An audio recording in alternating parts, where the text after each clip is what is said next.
안녕하세요. 리드런의 독서 감상실에 오신 것을 환영합니다. 오늘 소개드릴 왕은 조선 10대 임금 연산군입니다. 우선 오늘 영상에서 다룰 키워드를 먼저 살펴보고 그 순서에 맞게 이야기를 풀어가겠습니다. 연산군을 나타내는 키워드는 김종직의 조의제문과 무오사와 어머니의 복수 갑자사와 전국의 미녀를 모아라 채홍사와 흥청, 궁성 밖으로 그어지는 금표, 궁궐안의 동물사냥, 그리고 장녹수 정도입니다. 연산군을 이야기할 때 가장 먼저 떠오르는 이미지는 향락과 살인을 일삼는 미치광이 폭군이지만 연산군이 처음부터 그렇게 막 나가지는 않았습니다. 오늘 영상의 포인트는 즉위 초기 어느 군주 못지않게 국정을 잘 운영했던 연산군이 어떤 과정을 거쳐 미치광이 폭군으로 변하게 되는지를 살펴보는 것입니다. 그럼 본격적으로 연산군 편을 시작합니다. 연산군의 재기간은 1494년부터 1506년까지 총 12년입니다. 이름은 이융, 묘는 없습니다. 중종반정으로 왕위에서 쫓겨나 종묘에서 제사를 지내지 않기 때문입니다. 연산군이 3살 때 어머니 윤씨가 폐서인되었고 6살 때 사약을 먹고 죽습니다. 어머니가 죽은 뒤 7살 때 세자로 책봉되었고 12년 동안 세자 수업을 받은 뒤 19세의 나이로 조선 10대 임금으로 즉위합니다. 1494년 12월 왕이 된 연산군은 4년 뒤에 무오사를 겪기 전까지 폭군의 모습은 아니었습니다. 이 시기는 오히려 성종 말기의 부패상을 일소하고 마무리 짓는 기간이었습니다. 새로 즉위한 왕이었기에 이것저것 자신의 정치를 펼쳐보려는 시기였지만 사사건건 살인파 대간들과 신경전을 벌였던 시기이기도 했습니다. 아버지 성종이 여러 대간들의 아니되옵니다 전하에 휘둘리는 장면을 어릴 때부터 많이 목격하였기에 연산군은 초장부터 왕권을 능멸하는 대간들의 자세를 바로 잡아야겠다고 내심 생각하고 있었습니다. 그러던 중 연산군에게 살림 세력을 싹쓸이하고 자신의 절대 권력을 세울 수 있는 절호의 기회가 찾아옵니다. 바로 1498년 무오년에 일어난 무오사화입니다. 무오사화는 무오년 성종실록을 편찬하는 과정에서 일어납니다. 성종실록을 편찬하기 위해 실록청이 개설되고 실록 작업의 책임자로 이극돈이 임명됩니다. 이극돈은 사관 김일손이 작성한 사초를 점검하다가 사림의 거두 김종직이 쓴 조의제문이라는 글을 발견합니다. 조의제문이란 진나라 항우가 초나라 왕이었던 의제를 폐위시킨 일을 슬퍼하며 김종직이 쓴 글입니다. 제목 그대로 의제를 조문하는, 즉 위로하는 글이라는 뜻입니다. 이것이 문제가 된 것은 항우를 세조로, 의제를 단종으로 비유하여 세조가 어린 조카 단종을 몰아내고 왕위를 찬탈했다는 것을 비판하는 것으로 해석될 수 있었기 때문입니다. 이극돈은 이 내용을 발견하자마자 유자강에게 알려줬고 유자강은 연산군에게 달려가 고변합니다. 유자강은 애종편에서도 남이가 역모를 꾸미고 있다고 애종에게 고변했던 인물입니다. 이 정도면 유자강은 고변의 달인이라고 말할 수도 있을 것 같습니다. 그것이 서자 출신이었던 자신이 왕의 눈에 드는 방법이라 생각했던 것 같습니다. 여하튼 그런 유자강은 연산군에게 조의제문과 관련하여 김종직과 김일손을 벌줘야 한다며 상소를 올렸고 연산군은 자신에게 사사건건 반대하던 살림 세력들을 제거할 기회가 왔음을 본능적으로 알게 됩니다. 이미 죽은 김종직은 무덤을 파고 관을 깨부순 뒤 시신을 베는 부관참시를 당했고 김일손 등 사건과 관련된 김종직 사단의 살림 세력들은 능지처참되거나 유배되었습니다. 이 사건으로 살림 세력과 언론 3사의 기능은 크게 위축되었고 연산군의 국정 운영은 누구에게도 견제받지 않는 상태로 흘러갑니다. 대간들은 입을 닫았고 대신들은 연산의 비위를 맞추는 데만 몰두했습니다. 연산군은 자신에게 사사건건 지적질을 해댔던 살인과 대간들이 별것 아니라는 생각이 들었을 것이고 이는 견제받지 않는 폭주로 이어집니다. 이제 1504년 갑자년이 왔습니다. 어머니의 죽음을 알게 된 아들의 복수가 시작되는 해입니다. 장장 7개월에 걸쳐 벌어진 갑자사화는 희생자의 규모뿐 아니라 그 형벌의 잔인함이 무오사와에 비할 바 아니었습니다. 사실 연산군은 어머니의 죽음과 관련한 내용을 즉위한 다음에 알게 됩니다.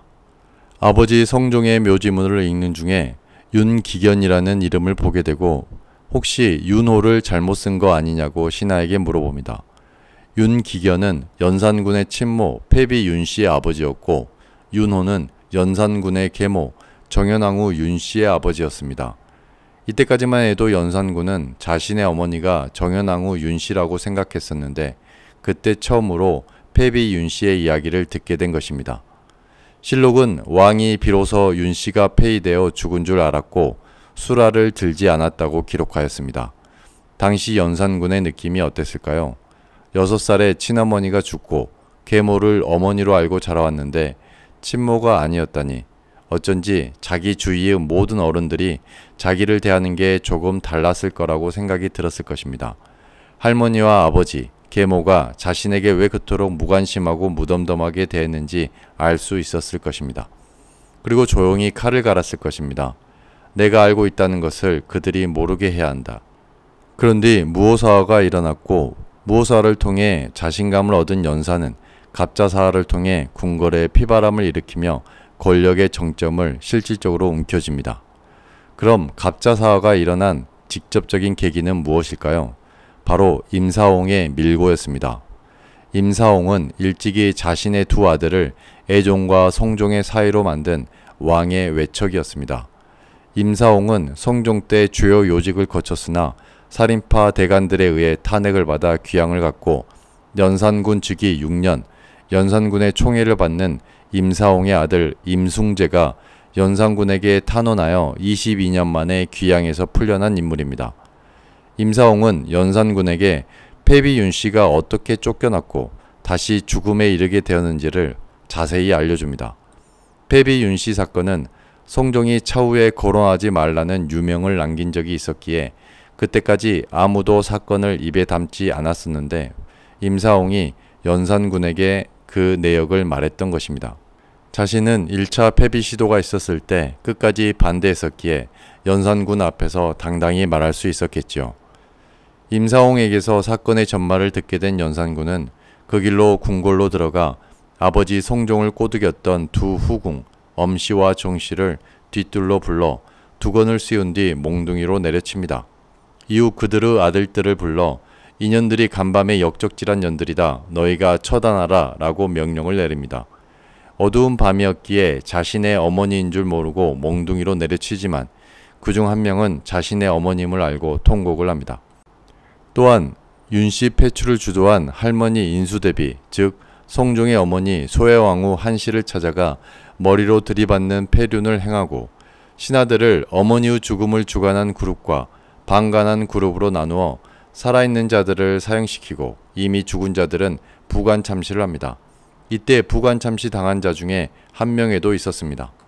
두 번의 사화를 통해 많은 살인 세력들이 죽어나갔습니다. 연산군은 이제 어느 누구의 눈치도 보지 않는 무소불위의 독재 권력을 쥐게 되었고 향락과 폭정은 극에 달하게 됩니다. 향락 정치를 대표적으로 보면 1505년 전국 팔도에 각 지방의 미녀를 구하는 채홍사를 파견합니다.